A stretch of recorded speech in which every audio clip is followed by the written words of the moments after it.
protecting an AI application, especially one that is trained over several years, is more complicated than protecting traditional software. We needed to be sure that our provider could encrypt our Python-based solution and our models. That's what Thales offered us. Our homegrown licensing system only allowed us to sell our software on a one-time or perpetual basis.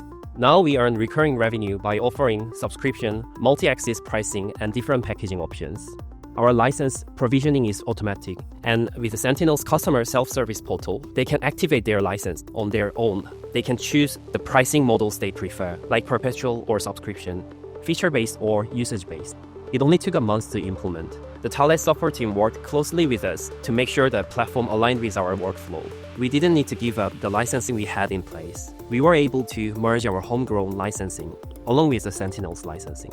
We're gonna expand our businesses to defense, smart home, and manufacturing industries. There are many different types of customers, and with Sentinel licensing platform, it will be much easier for us to provide our software to them.